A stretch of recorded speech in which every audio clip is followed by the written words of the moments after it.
This is an intro. Intro. Hustle and Float Chart with your boy, My boy. Matt Wolf and Joe Fier. Hey. Yo. What's up, Joe? Hey, man. You're a jerk. Yeah, well, beat you to it again. All right. Who are we talking to today, Joe? We are talking to Mr. Sam Khorramian from Big Block Realty. Yeah. He's a total badass. This dude's a Fun ninja. times. So, all right, I got some notes in front of me that are going to show off how much of a ninja this dude is. Go for it. So 3 years in a row, they were on the Inc. 500 at number 26, number 31, number 33. And then this year, he said they would have been on it again, but he didn't fill out the paperwork. No big deal. They- And only 6 years, almost 7 years in business. I think he's doing something right. Yeah, his Big Block Realty company has grown by 8,000% in the last 3 years. They've done over $2.4 billion in gross sales. That was in 2017. Yeah. And I think we asked him this on the show, but we said, like, how big is your real estate brokerage? And he said that he is the 49th largest brokerage in the country, something like that. 40 something. 40 something. He'll tell you on the episode. He will tell you, but he's over 1,000 agents underneath, in the Big Block Realty organization. I mean, the guy is totally flipping brokerages in the real estate space on its head. Yeah, and he's changing the model up a lot. Yeah, I think he starts off actually saying how he's doing that. Yeah, and it's just super cool. So we met Sam speaking at when we spoke at War Room up in Beverly Hills about a month ago. And then we actually told the story on the podcast briefly, but like Roland pulled us aside and was like 5 or 10 minutes before, before we, I don't know, basically we found out like 5 minutes right before, I can't even get the freaking words out because my brain's dead right now, to speak to Sam's group called Closing Table, who he's a co-founder of that, along with the digital marketer Roland and all those guys. He's basically co-founder of that, and it's like a mastermind for the real estate space. So we spoke there all about power podcasting, gave him a bunch of ideas on how to use that in that space. That's where we met him. Yeah. And he was a super cool guy there. So we're like, I think this guy should be on the show. Yeah. And we found out he lives in San Diego, and we're going to go get beers with him soon. Yes. So really, really fun episode. We cover a large range of topics. We talk about anxiety and depression as an entrepreneur, and a really, really powerful topic, something that people aren't talking enough about. It's freaking hard to be an entrepreneur, and we dive into some of the emotional toll that it takes on you to grow companies to the size of companies that we're talking about growing here. We talk about how to get into real estate if you don't really know anything about it. If you just want to kind of get your feet wet in the real estate world, what's the best path to take with that? We talked about personal branding. Sam has done an amazing job at branding himself and being all over social media. So we talked about that. He like fire hosed us with all these different books that he used very specifically to grow this company, and a lot of other stuff he does. He lists all those out and kind of some reasons why. This guy, we went to the same college. You did. That's pretty cool. And actually, you said, I think you went there a little bit earlier than me, but when I did the math, you guys were probably there around the same time, actually. Maybe we did. Yeah. Either way, it's interesting because I don't think I've ever met anybody in the business space, or at least in our circles, that went to Cal State San Marcos. Yeah. It's kind of a tiny school. But yeah, man. And I also learned that they have a mascot. Go Cougars. Yeah. Joe's a coug. I'm a coug. All right. So yeah, Sam's just an awesome conversation. I really did like the whole anxiety talk. Yeah. It might not sound sexy, but it was cool because he was like, this is the stuff that's not talked about in seminars. It was real shit. And it's true. It's tough. And a lot of times you feel alone, and you're not. But that's, we share a lot of the struggles, and we open them all up on this podcast. So you'll dig. Yeah, for sure. And also, you want a companion for this episode? Yeah, why not? Yeah, well, you should go get one. If you go to hustleandflowchart.com/comp, we actually take notes on the episode, and we give those notes away for free. So if you go to that URL, hustleandflowchart.com/comp, you can get these notes for free for the first week or so that this episode's been released. But you got to act quick because we do take those down and replace them with the newer episode notes. So go there and get that. We took notes on everything he said, word for word. No, I'm just kidding. That'd be a transcript. You don't want to read that. that. No, we just took the bullet points, the highlights, the tools, the resources, the books, the podcasts, anything that he mentioned on this show. We took the notes on that, so you have an easy reference guide. You just got to go to hustleandflowchart.com/comp. We'll hook you up with that. Sweet. Go get it, but let's go hear what Sam's got to say. Hey, Sam, welcome to the show. Thanks for having me, guys. Really excited to be on with you. Yeah, man. Thank you. Yeah, another San Diego guy down the street. We were just chatting about how we drive by your office. We didn't even know it was your office before, but about thousands of times growing up here in San Diego. I just learned that both of you actually went to Cal State San Marcos, and then Joe wrote "Go Cougars" on our notes, and I just learned for the first time that Cal State San Marcos had a mascot called the Cougars. Yeah, man. I do my research. Come on.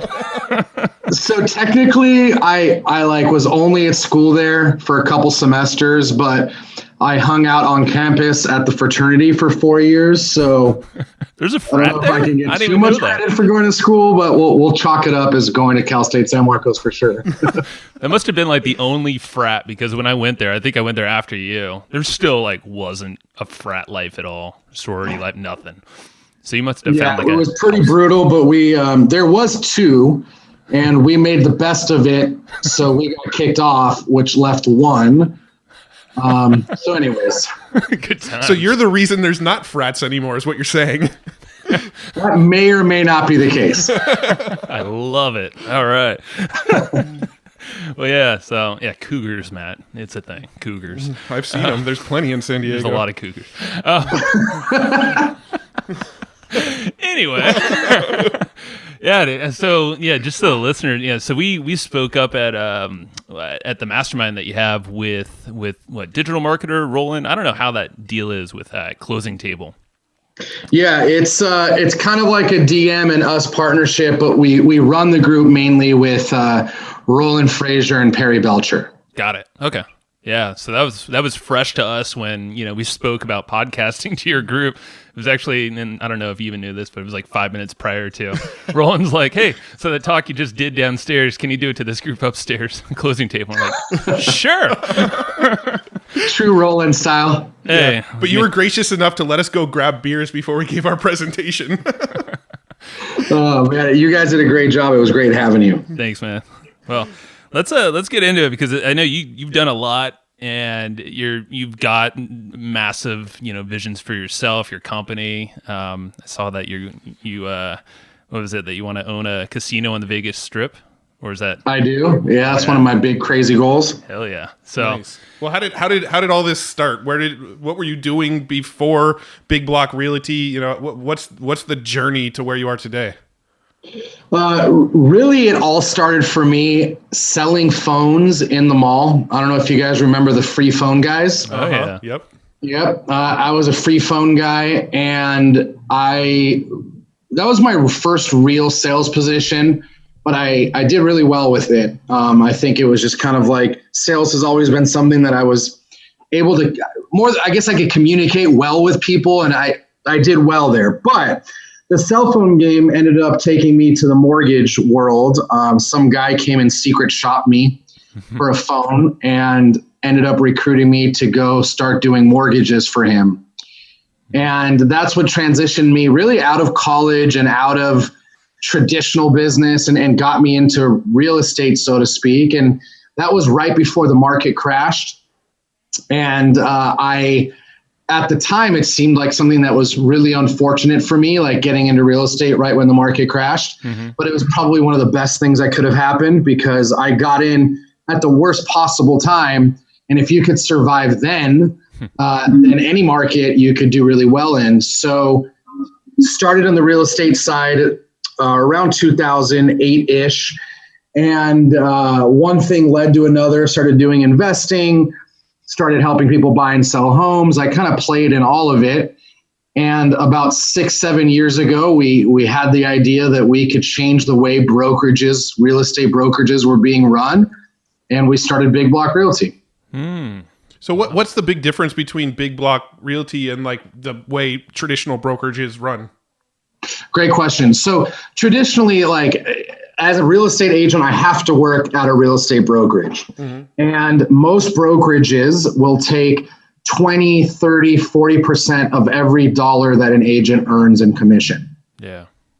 We took the thought process, well, let's give our agents 100% commission, but let's charge them something like $300 a month to hang their license with us. Okay. So we essentially helped real estate agents get big fat raises without having to take on any liability risk, buy more leads or anything. So the basic idea started with, well, let's help them make more money. And then one thing led to another, and we realized, man, if we're going to really create something that matters, we can't just rely on being the cheapest, because if they'll come here for money, they'll leave for money. Mm-hmm. So we created something that really for us was the type of brokerage that we would want to hang out at, right? It's really laid back, it's fun, it's Google feel, really good service, really good support, but at the same time, you can't beat the fees.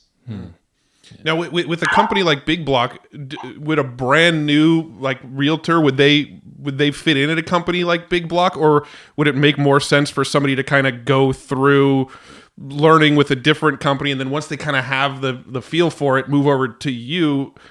I guess the question I'm asking is are those other companies more hands-on with mentoring and educating them because they're making more money, or kind of see That's a great question.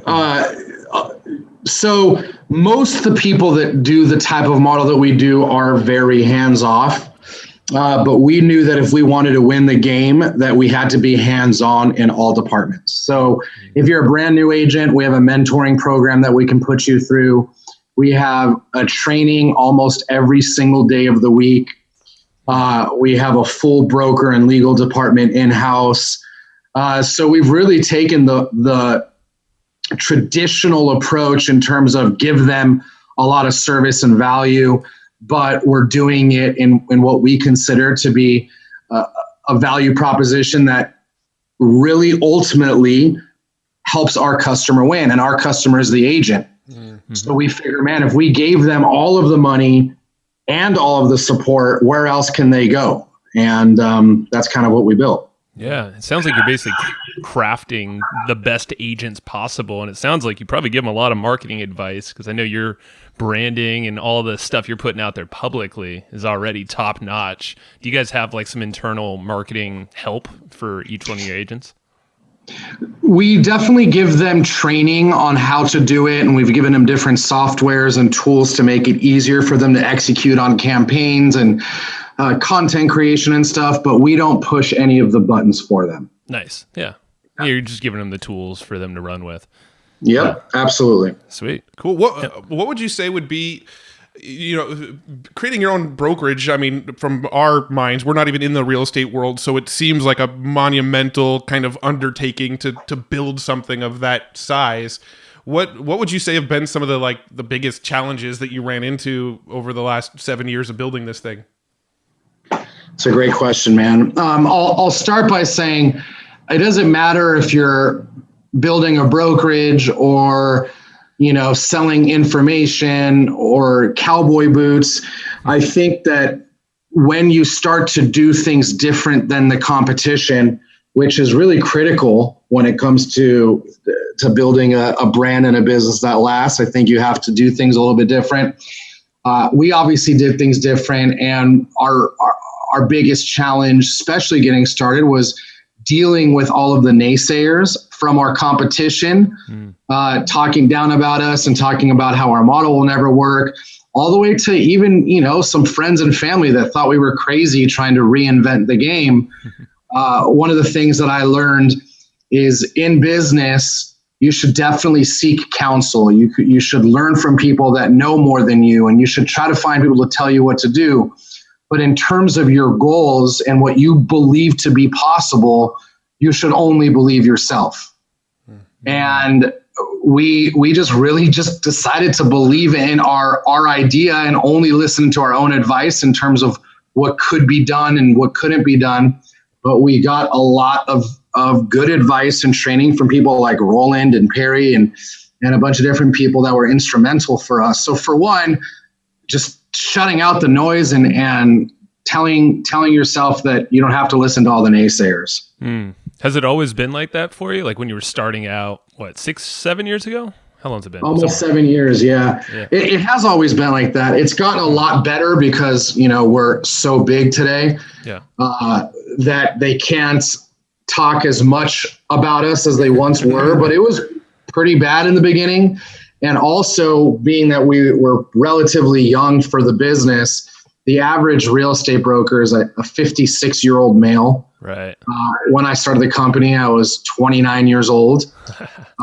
So there was a big imposter syndrome, if that makes sense. Kind of getting out of your own head. And we're hiring people that are twice our age to be agents here. And there was a lot of the mental side from listening to the haters and having that combined with, that imposter syndrome. It certainly got heavy at times, but my mentors always told me if you don't have people talking bad about what you're doing, you're probably not doing anything of much significance.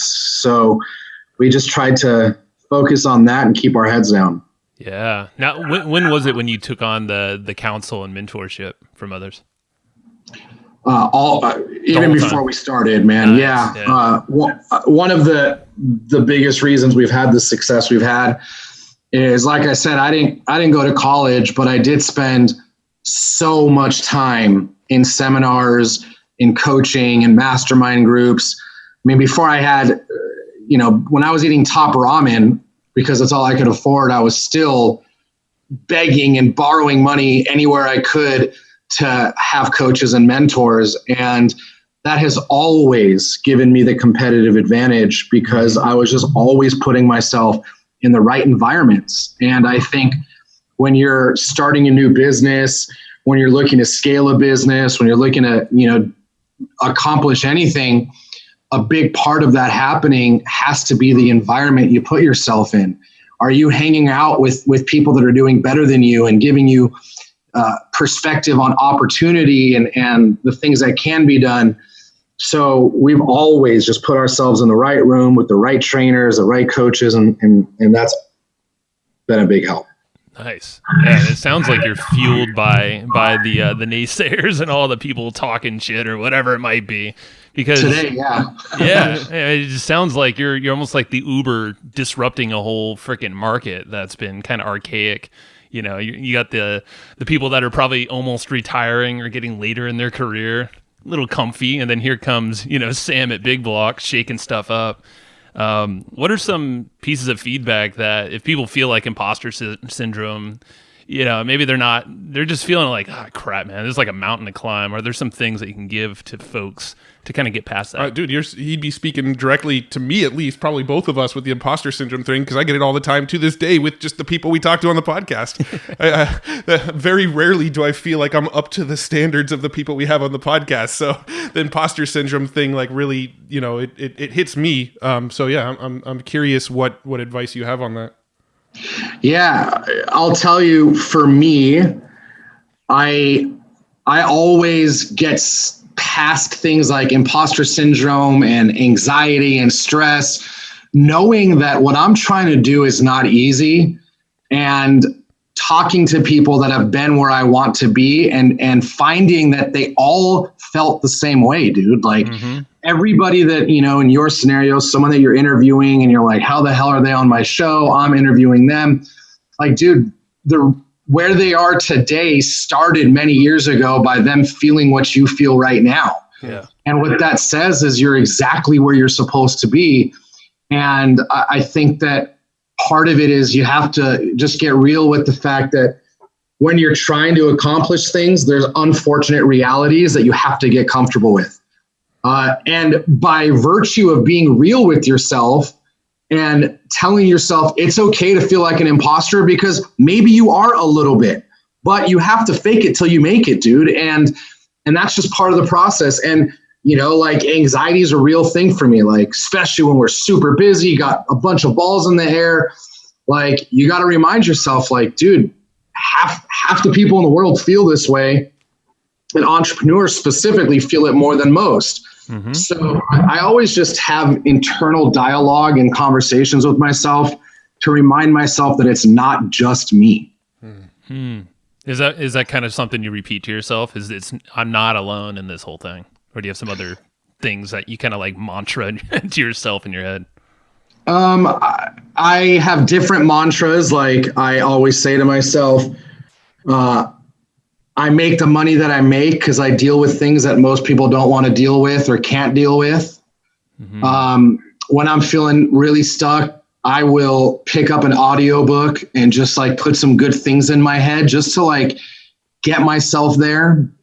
One of the things that has really helped me a lot is a guy by the name of Greg Reed. He wrote the new Think and Grow Rich called 3 Feet from Gold. Mm-hmm. He said, turn your ants into apes.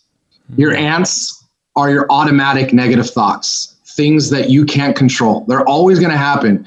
Even if you're Tony Robbins, you're going to have automatic negative thoughts, and that's okay. But you have to quickly turn your ants into apes, and an ape is thinking about a positive experience in your life. The last time you closed a deal, the last time you had someone on your show that you were nervous about, but it ended up being killer, the vacation that you took a year ago or 10 years ago. And essentially what he says, and what I've heard Jay Shetty say, is that it's impossible for you to be in gratitude, but at the same time be depressed or nervous or scared. It's a physical impossibility. You can't be grateful and positive, but at the same time be negative and scared and have anxiety. So be real with the fact that you're always going to have ants, automatic negative thoughts, but shame on you if you allow yourself to chew on them. So you have to create that trigger in your brain. The moment you start to chew on the crap, remind yourself that if you think about positive experiences you've had, think about your gratitude, you're alive, you're whatever, it's impossible for you to chew on the crap. And that's helped me out a lot, man, like a lot. Dude, that's awesome. So that's the new Think and Grow Rich by Greg Reed. Well, 3 Feet from Gold. Or 3 Feet from Gold. Yeah, that's it. Sorry. That's cool, man. Yeah, and I know just simple things like it might be weird, but like smiling, just like by yourself, just smiling. Yeah. It's like there's no way that you can feel bad, and like it slowly just goes away. Like something, hormones are triggering inside you. You can get through some heavy stuff. It's so true. Since we're on the topic, I read an article. I've had a really great year this year, but we were in the process of buying out a business partner and expanding, and it was heavy, right? Yeah. Anxiety was really through the roof. And I read an article that to me helped me put a lot of the stress and the imposter syndrome and that stuff aside because of data. It was an Entrepreneur magazine, I think, and it said that 50% of entrepreneurs are certified depressants. And that the leading cause of death in males over the age of 35 that are entrepreneurs is suicide. Wow. And like, I've never had those thoughts, but I'm like, shit, like, it's okay to feel this way, dude. It's heavy. It's supposed to be heavy. That's why most people go back to the 9 to 5. That's why they go back to the 401k and the guaranteed healthcare. Like, it's supposed to be heavy. But if you remind yourself that it's not you that's feeling off or feeling weird or feeling confused, and remind yourself that you're just a normal statistic and your ability to fight through it is the difference, that's always helped me out a lot. Dude, that is so timely. Like I feel like this year, which is interesting because this has been our biggest growth, biggest opportunities, figuring shit out in the business here, that I've definitely had a lot more of the anxiety, no suicidal type stuff, but more depressed, I would say, like little off. And it's interesting that it's coming at like a very positive looking time, and have you found anxiety popping up more so when things are kind of good and potential and you have all these things rather than, maybe if things are just kind of trucking along well? I used to never have the anxiety around things that were positive, but as I'm getting older and have kids and have more to lose, I get anxiety about good things and bad things. Yeah. It's just weird, dude, but I'll tell you, no one talks about this in seminars. Like, can't remember a single seminar as I was in, people talking about how it's just part of life and part of business. The old saying, more money, more problems, is a real freaking thing, but nobody talks about it, man. Like you get older, you have kids, you have a family, you go from being broke to less broke to not broke to now I have money to holy shit, this is comfortable to man, I could get really used to this. And, all of a sudden things get heavier. Like I do not believe that success always means less worry and less headache. I think it means different headaches and different worries with more zeros behind them. You know what I mean? Like, and if people would have talked about this more, it probably would have felt less off for me when I was going through it. But no one talks about it. I don't know why. I don't know if they're embarrassed, but I'm proud to say, like, sometimes I go through it, and what keeps me positive is knowing that it's part of the game, and I put myself in the right environments, and it's just normal. If you're not feeling it, you're the special type of crazy. You know what I mean? You're right, man. I love that you're talking about it because, I mean, I've been fairly outspoken on this podcast about anxiety and depression and things like that because I struggle with all of it pretty frequently, probably a little bit more than Joe, but different stuff. Different stuff. But no, I hear what you're saying. I've got this business that Joe and I run now. We've been running for 10 years now. I've got 2 kids, and it almost feels like a house of cards kind of thing. Like the bigger this thing gets, the harder it could fall. So, and that's the truth, dude. Like that's the freaking truth. Now, obviously, like we should be doing things like putting money away and making investments and over the course of time. I don't know how old you guys are. I'm 36. 34. I think in your 30s, you're learning how to make money. And in your 40s, I read somewhere you're learning how to save money and invest money and feel more secure about your money. And then in the 50s is when you start thinking about really spending your money, and that's when you've built most of your wealth. So like for us at this age with new kids and all that, man, the struggle is freaking real. But the good news, which is an unfortunate reality, but the good news is this is where everyone else stops. Yeah. It's true. That's when you got to remind yourself that champions are champions because when they're down against the clock, they're down, they're 10 points down with 2 minutes left or whatever it is. They try harder when they're down than when they're ahead. You know what I mean? Like you can't allow yourself to play defeated because that's really going to kill the game. It's true, man. And there's no reason in dwelling on the past. And I know my anxieties will more be like future pacing, like, oh, there's so much potential here. Where do I start? And then you kind of freak out where what helps me is like, okay, what can I do right now? Like right now. And in this moment, I'm grateful to have you here on the podcast so we can actually have a real talk to share with everyone else listening. And Amen. That's all I'm thinking of. Yeah. So what always trips me out, and maybe for some listeners that are feeling this, they can go Google it. But to me, one of the most badass entrepreneur, I don't even know if you can call him an entrepreneur, he's just a genius, is Elon Musk. Mm-hmm. Like that guy is creating all the businesses that us creatives thought about when we were kids, like self-driving cars, tunnels, going to Mars, flamethrowers. Like he's doing it all. Yeah. But if you really watch his interviews, that guy is depressed and he's got anxiety and he's uncertain and he tears up sometimes in interviews. And it's like, he is literally changing the face of the earth. And you look at someone like that and you think, man, this guy's got the golden touch. He's got it all figured out. No, I don't think he really has it figured out. I think he's willing to swing the bat really hard and go where people aren't willing to go. And he pays the price in anxiety and depression and dealing with, the things that we see in the interviews. So if Elon Musk can do it, you can do it. It's true, man. I remember very clearly at the end of that Joe Rogan, the interview that you can watch on YouTube, the very end of it was like the last thing I think Joe asked him was like, what's the piece of advice? It's just love each other. And you could tell that he kind of looked empty, but obviously that's what he meant. And it's just, if you think about it, it's like just be good to each other and good to yourself to start. And as an entrepreneur, man, yeah, it's tough sometimes. You're like, I should have more money in the bank account, or my sales sucked today or this week, or I had to fire someone. It's like, I suck. Yep. But yeah, you're not alone. Everyone listening.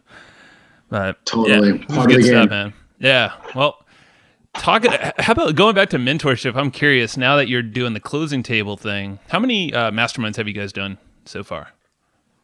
It's closing table started a year and 1 meeting ago. So a year and a quarter.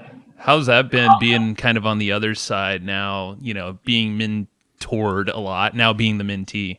No, other way around. Or other way around. He's the mentor now, coming from the mentee. That's it. It's my favorite job of all the things that we do.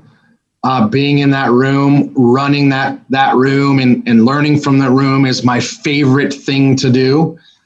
And I'll tell you, from the other side, and no one's asked me that, and I'm thinking out loud, the thing that stands out the most is from the person that's doing the best in the room to all the way on the opposite extreme, and these people are all badasses. Mm-hmm. They all have the same basic challenges. They have challenges letting go. They have challenges hiring. They have challenges with profitability. They have challenges with scaling. It's just a unique perspective. And we have 1,000 agents that work for us at Big Block. So when I'm working with them one-on-one, the common denominators are always the same, which to me is great freaking news. Mm-hmm. Right? It's great news because everyone's dealing with the same things, but your ability to deal with them is the ultimate qualifier, I guess. The other part of it that is unique is just because you're the guy in the front of the room, you build relationships with people at an elevated level, if that makes sense. Like you guys, since I was the guy running the room, I'm on your podcast. If it's you or Frank Kern or whoever it is, the doors are more open. And the lesson there is put yourself in those scenarios. It could be in your local community, start a little mastermind group of top producers just in whatever industry you're in or whatever community you're in your local area. Be the person that runs the room. And there's so much monetary value that comes on the backside of the group. That's pretty exciting. I can only imagine, man. Yeah, and it's whoever brings people together, the connector is usually the one that they go to first for a deal, an opportunity. I think Roland told us that, inside the war room, I mean, that's like a hotbed for just all sorts of deals. Yep. And just imagine being the guy or the gal, whoever in front of the room, you're going to get pretty much first say at all that stuff. Yeah. It reminds, there's a guy named Mark Acosta Rubio, who is one of our mentors. He's been on our show a couple times. He, one comment that he made that, about our business versus other people's businesses. He's like, the difference between your business and the stuff you're doing with your podcast and, the subscription service that you sell and a company that's doing it to the tune of $20 million a year. The only difference is balls. They have bigger balls than you. That's it. Yep. That's the only difference is that there's areas where they were scared to do it and they did it anyway. And you were scared to do it and you didn't. Bro, that is truer words have never been spoken. And let me just put that in perspective. There's a company in the real estate space that just had the balls to go really big with their valuation for capital, for raising money. And at the time that they started raising capital, they had the same amount of agents as us, 1,000 agents. They started the company at the same time as us. They raised capital at a $4.5 billion evaluation. Wow. And raised $750 million. And the entire industry, bro, everybody in the industry sitting there scratching their heads. How the hell did 1,000 agent brokerage get a $4.5 billion valuation? Because they got the balls, dude. They got the balls. They made the pitch. They made it sound good. And they're taking a traditional old freaking business and raising $750 million against $4.5 billion valuation. Balls. Wow. That is total balls, man. Balls. So, that's straight up balls. So how do you like when you look at balls? I love it. I'm going to start a counter. How many times are we going to get balls in this episode? Mad balls, yo. That's great. So what, like, would you looking at that, like what would you do differently? Maybe you wouldn't, when seeing that, you know, like, do you tell yourself, oh man, I gotta sack up a little bit more and like do something different? What did you learn from that? What that has taught me is to shut up the part of my brain that tells me you can't do that. Like, I'm a really good big thinker, bro. Like, I have the wildest, craziest ideas. I swear 5 years ago, I had that same thought. You know what? Let's just say this thing is worth a few $1 billion, raise a couple $100 million, and with that money, we'll win the game. I just didn't do it because I allowed logic to set in. And the thing that to me is lost in progress of life is your ability to be naive. Remember when I was like 20 years old, I thought I could walk on water. After getting my ass kicked for 16 years, I'm like, yeah, maybe I can't do that. Yeah, maybe that won't work. My level of naiveness it just diminishes every year. So you have to sometimes like play naive in order to think really, really big. It reminds me of a story. Do you guys know who Scott Duffy is? Ooh, I know that name. It sounds familiar. I should intro you guys. He'd be a great guest. Today he runs a lot of the stuff for Entrepreneur Magazine, but Scott ended up selling one of his businesses. He had like this jet chartering Uber type business. He ended up selling it to Sir Richard Branson. And after he sold him the business, he's at Necker Island with Richard Branson. And he goes for a little walk and he stumbles upon Richard having a talk, like at nighttime on the stand by himself. And it sounds like he's trying to buy the rainforest. So Scott Duffy, after he hangs up, he's like, dude, like, I overheard your conversation, Mr. Branson, Sir Branson. Are you trying to buy the rainforest? And Richard Branson's like, yep, trying to buy the rainforest. And Scott right away was like, you can't do that. Like, no one's going to sell you the rainforest, dude. That's impossible. And Richard quickly said, who says it's impossible? Like, is it too much money? I'm sure I can raise enough money with all the people I know. Or maybe you're saying they won't sell it to me. Okay, but will they give me a lease on it for 100 years? And like, can I bring enough noise around the topic with all my influential friends and convince someone to sell it or lease it? What's the point?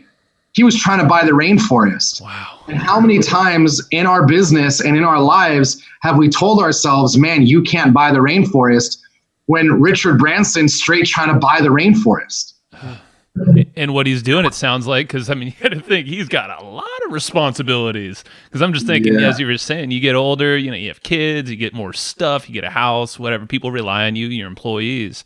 I mean, think about his level. So many employees and people that rely on him, yet he's still thinking of creative ways. Maybe one way gets shot down, but he probably has like 4 other backups that show the potential of like, yeah, I could do this. Yeah. Well, it's only impossible until someone does it. Yeah. Yeah, that's true. I mean, it back to what you were saying a minute ago too, about how like over the course of your life and as you've gotten older, you've kind of almost trained more fear into yourself a little bit. Well, it's really evident once you have kids too, because when I have a 4-year-old and a 6-year-old, and they don't understand why stuff can't happen. If you say no, they'll just go, well, why? And then you might give them a reason why, and then they'll go, why? And they'll keep digging deeper. And eventually you get to the point where you're just like, I don't know, go do it if you think you can do it, you know? and so it's kind of like when you're a kid, when you're very, very young, you don't have that element. That element is trained into you of feeling like something is not possible or you're not capable of doing something. That is totally a learned element because you're not born scared of anything. Yep. Yeah. It's so true, dude. And like, if we could just all, when we're doing our business planning and thinking about opportunities and looking, especially when you're looking at your challenges, like embrace the inner naiveness, embrace the 15-year-old you. Dude, no joke. When I was 15, I thought I was going to be retired by the time I was 26. I was like, I'll do this, I'll do that, I'll be rich. Yeah. Like everything's possible. And when you believe that, you think differently. It's kind of like Grant Cardone's 10X rule. Mm-hmm. Like if you've studied what he says, essentially he's like, dude, 10X your goal. And that simple process of 10Xing your goal is going to make you look at things differently.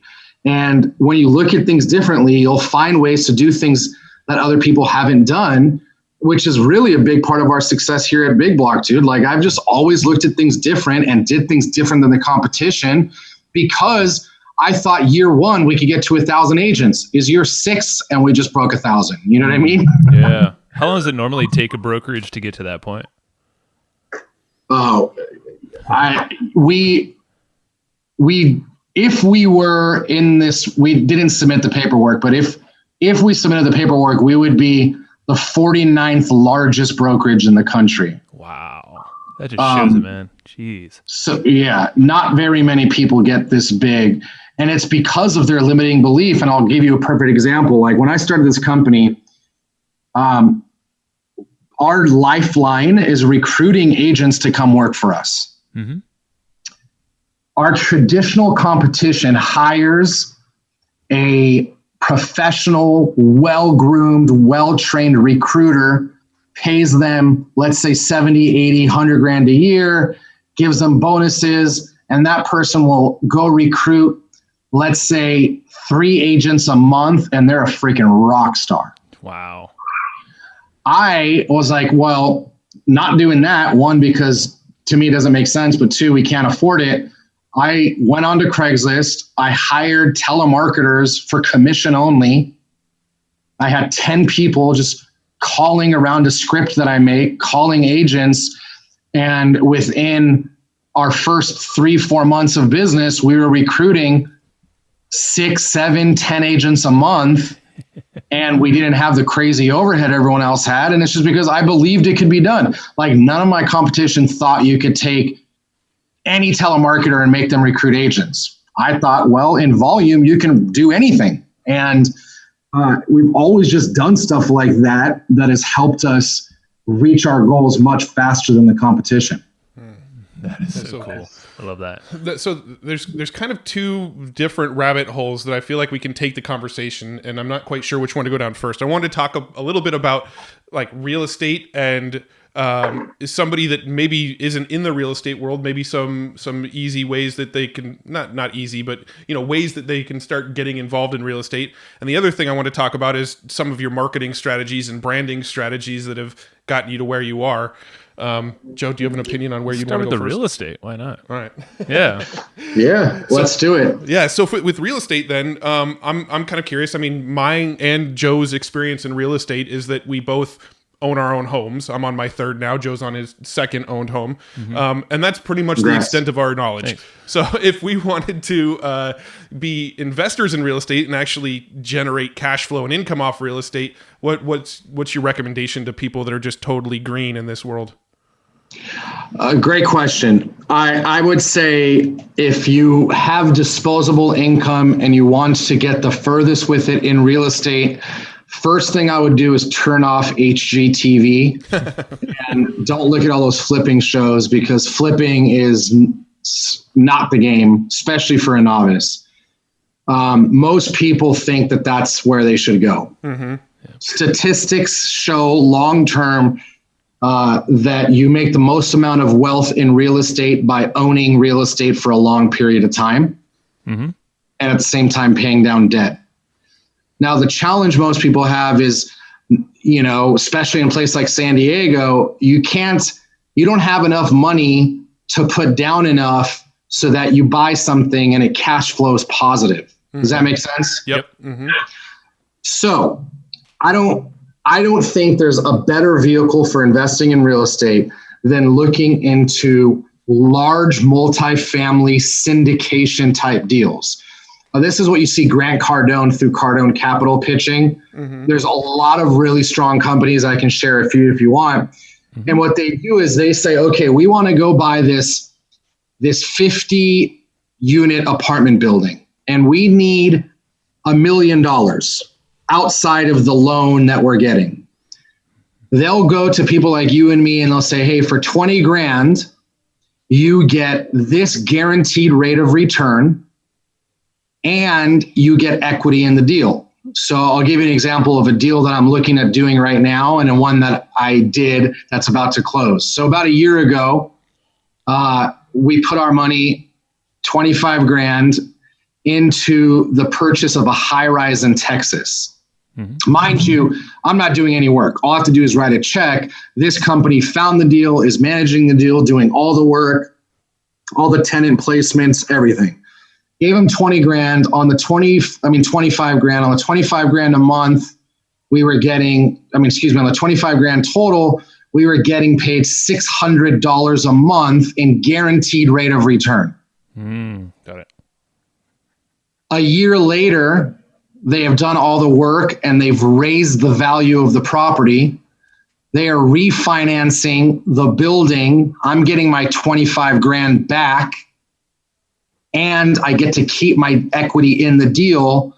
So my monthly cash flow goes from 600 a month now down to like 350 because they've refinanced a bigger loan. So there's more debt. Mm-hmm. But I got my 25 grand back and now I'm still making $350 a month forever. Wow. How long did it take for that refi? It'll be about 18 months before I get that money back. That's not bad at all. Dude, it's the jam. That's amazing. So now I get my 25 grand back. I still have that $350 a month that is going towards my life. Now I have that 25 grand I can replace in another deal. So yeah. I got another one sent to me. This one's in, I forget where it is. I'm blanking on the city, but they need to raise a few hundred grand and they're guaranteeing 15% return on your money while the money is out. And then they're going to flip the building for a near double the value. So let's say I give them, for simple math, 100 grand. Mm-hmm. That 100 grand is going to pay me $15,000 a year in guaranteed return at 15%.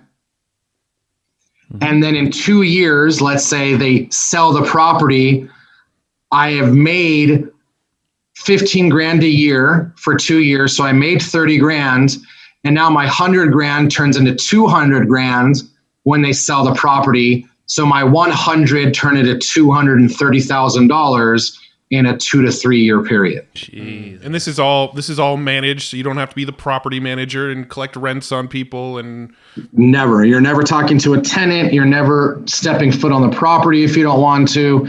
You're not going to Home Depot. You're not doing anything. Now, here's the big thing everybody should pay attention to. Who you invest with matters, right? Like these deals, the ones we're talking about are grand slams, but I have found people to invest with that know how to only do grand slams. So be aware of who you do it with, make sure they have a good track record. And let me touch on why this is majorly different than like buying a single family home. Mm-hmm. If I buy a house and I rent that out, one, I'm probably not going to cash flow, especially in San Diego. Right. But two, if I have one vacancy, I'm 100% vacant. Yep. Yeah. If I have to buy a new roof, I have to buy a new roof for the entire house. Where if I'm buying a building with 50 doors and I have some vacancies, it matters a lot less. When I need to do a new roof, yes, it's a bigger roof, but it's, it's amortized over so many doors or blended over so many doors that maybe the roof is costing me $3 grand per door as opposed to 20 grand for one door. Mm-hmm. That makes sense. Right? So how do these syndication companies, how do they guarantee a return knowing that there is going to be some vacancies, there could potentially be downturns in the market? How is that stuff guaranteed to you? The easiest way it's guaranteed in contract, so they pay you or you sue them. And if you sue them and they're not paying you, you're probably screwed anyways. But it's guaranteed in contract. The reason they're able to do it, the easiest way to look at it is, let's just say they're buying $1 million property and they're going to put 300 grand down. So they're getting a 70% mortgage. Whatever that thing is cash flowing per month is essentially what they're going to use as the guaranteed rate of return. So the better the deal, the higher the rate of return. Now, not everybody invests that way. There's 100 different ways to skin the cat. But what they're doing is they're essentially saying, well, we're going to forego all of our cash flow right now and give it to our investors that own 20% of this deal. But we're going to benefit on it once we've raised rents and refied everyone out. But now they own 70% or 60% of the deal, but they use someone else's money, a bunch of different people's money to make the deal happen. So the person that's doing the deal is foregoing a lot of cash flow today, but tomorrow they own 60% of this building without putting up all of the money or sometimes any of the money themselves. That makes perfect sense now. Yeah, it's just leveraging to get in the game, get it going, and then they know they're waiting a couple years, maybe longer, to refi, get the investors out, and then now they own it free and clear. Yeah. Look at it another way. Let's say in the next 5 years, both of you said, we're gonna start a syndication company. We're gonna buy $100 million worth of real estate in the next 10 years, borrowing money and getting investors for the other half. If all you did was buy $100 million worth of real estate, and you kept it for 30 years, meaning now all of your tenants have paid down your mortgage to zero. Now you own 60% of $100 million worth of assets. Jeez. I could see it. That's amazing. I've heard this explained once, and it was actually a buddy of ours. We had, do you know Corey Boatwright by chance?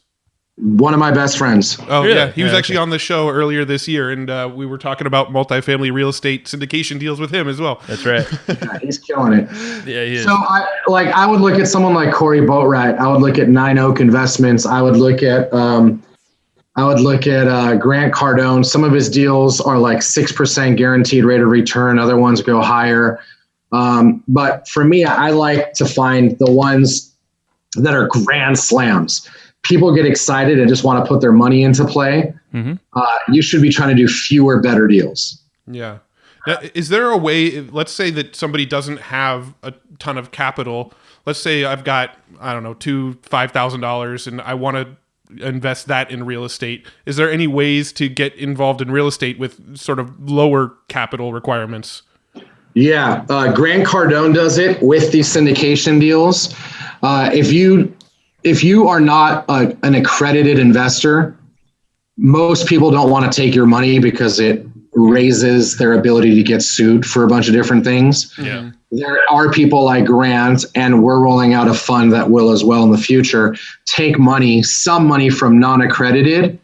Grant has his set where some of them are as low as $5,000 down. Wow. Okay, that's crazy. Well, let's say, you put $5,000 down and I don't know, for simple math, he gives you 10% guaranteed rate per year. To make $500 a year on your $5,000 you put down is a really good deal, dude. And, yes, 500 doesn't seem like a lot, but 10% is a really damn good return. And that's how you start, dude. You start with $5,000 and then maybe he refis you out and you do $10,000 and then you get refied out. Next thing you know, you're doing a $25,000 deal. It's just baby steps that start to compound. Yeah, makes total sense. That's why I love this real estate game. And for the longest time, Matt and I are like, okay, well, that's going to be the investment outside of the normal day-to-day here. That just seems like the most logical. It's owning real estate. It compounds. Like you just said, you can keep reinvesting, and it's just cash flow. Yeah. Yeah, man. It always goes up long term. Yeah, that's right. Well, this is more of just my own curiosity question, but what's the difference between doing like one of these real estate syndication deals and an REIT? So a REIT is a little bit different in the sense, one, I'm not as familiar with them, so I can't speak on this intellectually, but I think REITs have a lot less risk, but they come with a lot less. I don't think you can really lose your money in a REIT. I think it's like almost, I guess you can in anything, but it's a lot lower risk because it's spread amongst a bunch of assets, but you also get way less rate of return, I believe. So I think it's a safer play. Gotcha. So it's kind of a similar concept though, right? Where it's like a whole bunch of people's pooled money that's getting invested in real estate. Yeah. So they're starting at one fund that's buying a bunch of deals.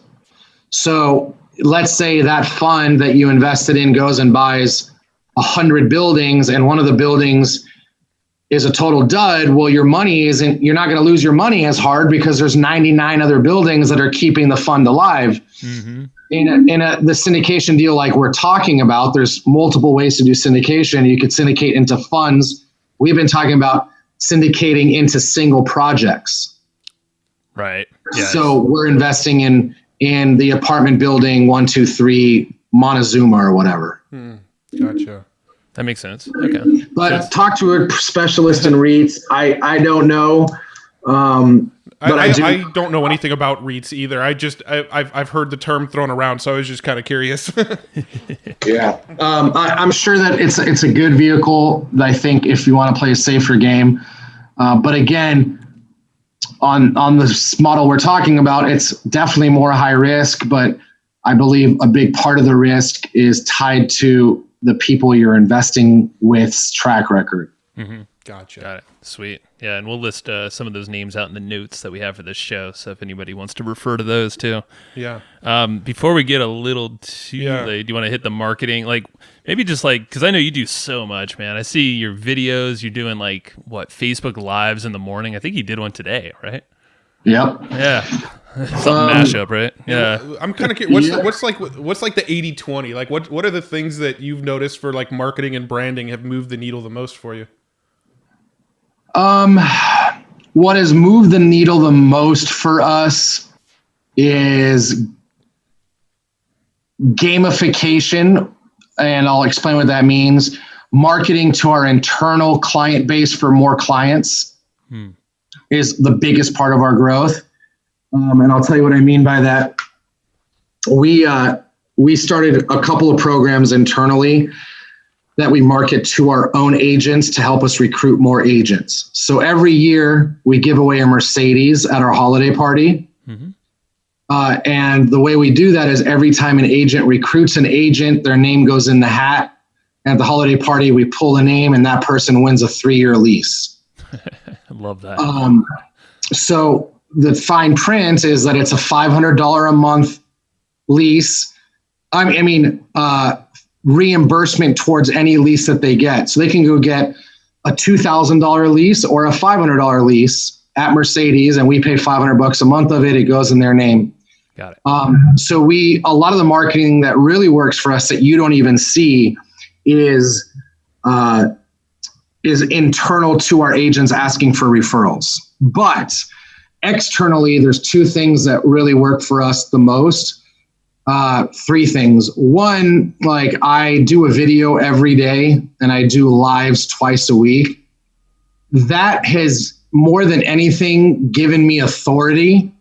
And it's a trip, bro. I don't even think that I'm nearly out there, but I'll be at events and people will come up to me and ask me for pictures and tell me that to them I'm like a celebrity. And I'm like, I'm looking at the view tracker and I'm like, oh, that only got 2,000 views organically. That's not a lot of people, but what's my point? It goes way further than I ever anticipated it being for the amount of views that I see. And what that does is it makes it easier for me to get people to go where I want them to go. Mm-hmm. Grant Cardone said something the other day. He said, people will give in to the person that they see the most.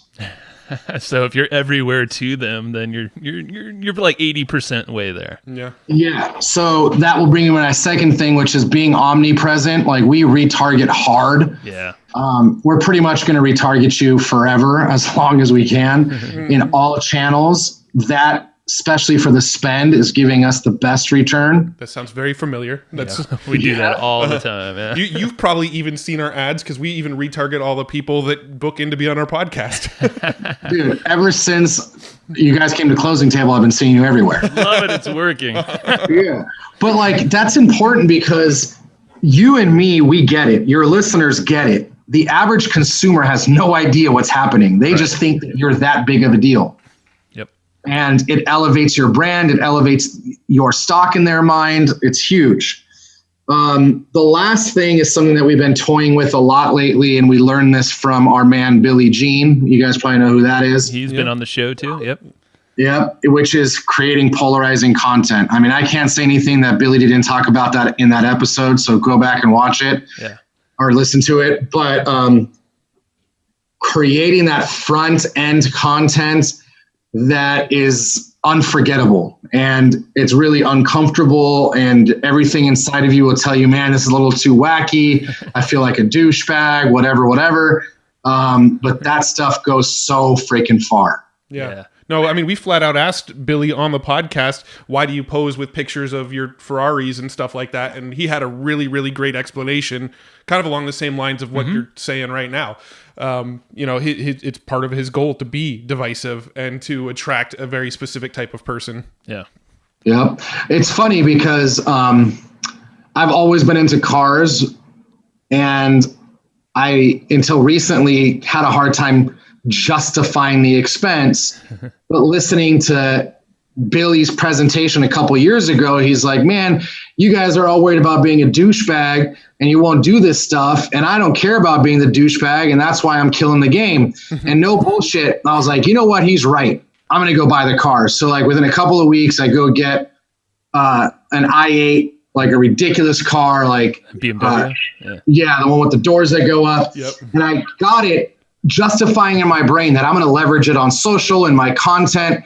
After I got the car, I like my videographer, I don't let her do anything with it. I'm like, always feel like a douchebag. And he was, the other day I was talking to him and I brought it up. I'm like, dude, I bought the car. I said I would do it. I can't do it. And he said, look, dude, you have to go and meet the customer where they're at.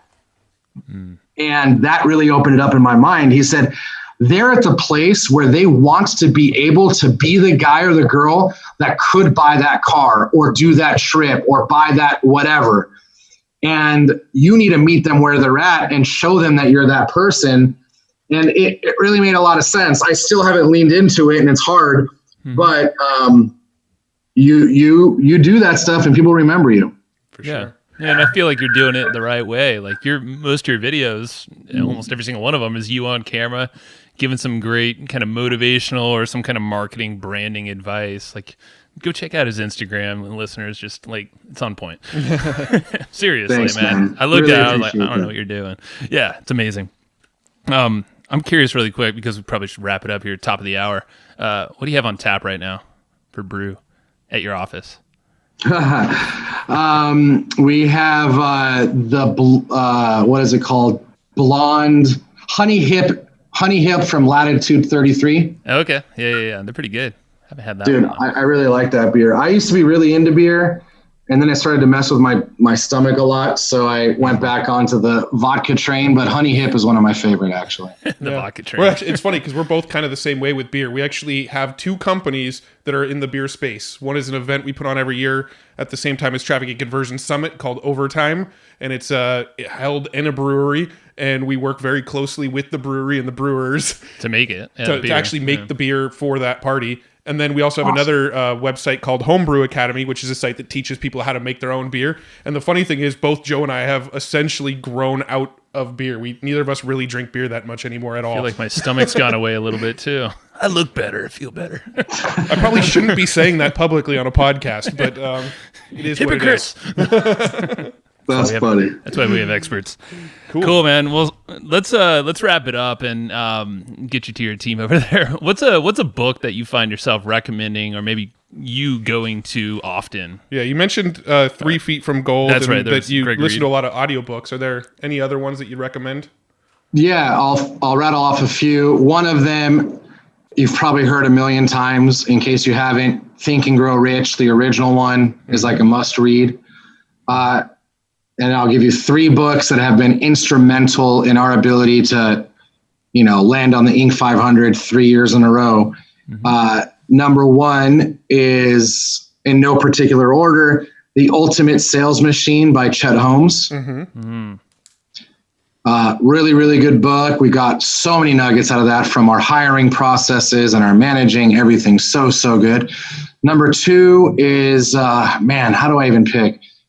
4 Disciplines of Execution. Ooh, that's a new one. I haven't heard that one. Yeah.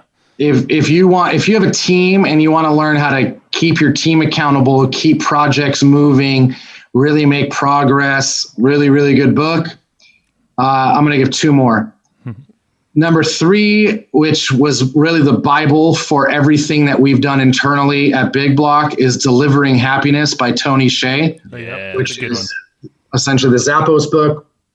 And then number 4 is The New Gold Standard, which is, I'm blanking on the author's name, but it's a book about how Ritz-Carlton is the gold standard in service.